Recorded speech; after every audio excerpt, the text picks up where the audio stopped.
Hello बच्चों, let us read this question. This question says, calculate the percentage of NO2 by weight in N2O4, a dimer of NO2 which has a vapor density of 36.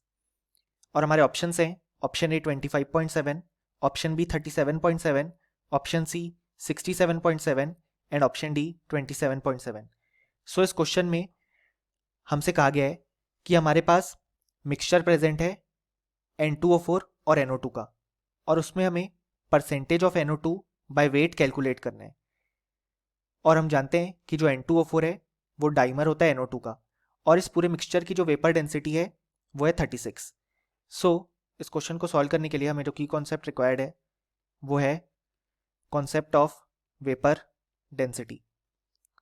सो हम देख सकते हैं कि हमारे पास यहाँ पे जो मिक्सचर आया है उसमें हमारे पास NO2 और N2O4 प्रेजेंट है। अब इसी में हमें percentage of NO2 by weight find out करना है। सो इस क्वेश्चन में हमें वेपर डेंसिटी गिवन है ऑफ मिक्सचर जो कि है 36। अब हम जानते हैं कि हमारे पास जो मॉलिक्यूलर मास ऑफ गैस आ जाएगा वो आ जाएगा वेपर डेंसिटी मल्टीप्लाइड बाय 2। सो वो रहेगा 36 इंटू 2 यानी कि 72। सो हमारे पास जो ये मिक्सचर है उसका मॉलिक्यूलर मास पता पड़ गया। अब लेटस से हमने इस मिक्सचर का 100 ग्राम सैंपल लिया है। सो जो नंबर ऑफ मोल्स आ जाएंगे हमारे पास मिक्सचर के, यानी कि जो टोटल मोल्स आ जाएंगे वो आ जाएंगे गिवन मास जो कि 100 ग्राम अपॉन जो मॉलिक्यूलर मास हमने फाइंड आउट किया मिक्सचर का 72 ग्राम। सो इसकी वैल्यू आ जाएगी 1.38।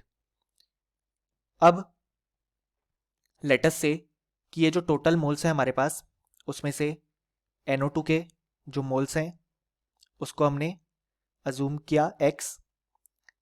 सो जो N2O4 के मोल्स हो जाएंगे वो हो जाएंगे हमारे पास 1.38 माइनस x, क्योंकि टोटल मोल्स हैं 1.38, उसमें से NO2 के x, सो N2O4 के 1.38 माइनस x। अब यहाँ पे मिक्सचर का टोटल मास हमें पता है।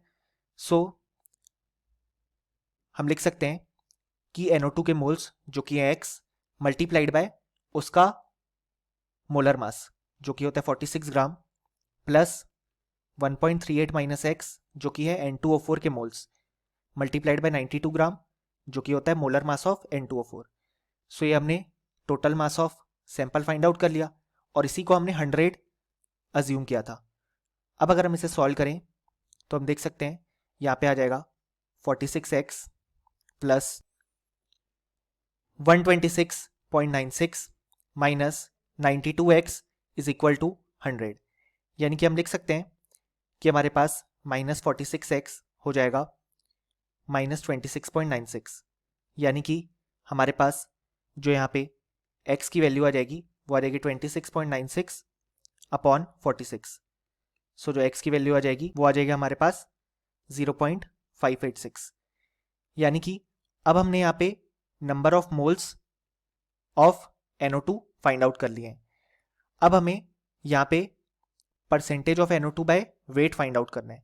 सो उसके लिए हमें मास ऑफ NO2 फाइंड आउट करना पड़ेगा in the sample. So mass of NO2 in the sample हो जाएगा 0.586 मल्टीप्लाइड बाय उसका मोलर मास जो कि है 46 ग्राम।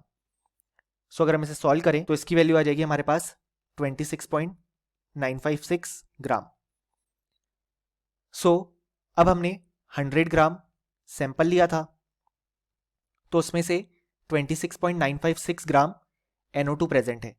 सो अगर हम परसेंटेज निकालना चाहें तो हमारे पास 26.956% NO2 आ जाएगा, क्योंकि हमने इनिशियली 100 ग्राम लिया था उसमें से इतना ग्राम NO2 है। सो ये हो जाएगा उसका परसेंटेज।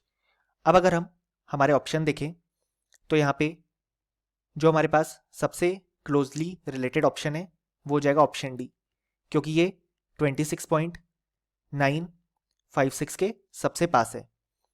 सो जो करेक्ट ऑप्शन आ गया वो आ गया ऑप्शन डी, और ऑप्शन ए बी एंड सी जो है वो इनकरेक्ट हो जाएंगे। यानी कि फाइनली हमें बोल सकते हैं कि इस क्वेश्चन का हमारे पास जो करेक्ट आंसर आ गया वो आ गया option D. Hope you understood it well, best of luck.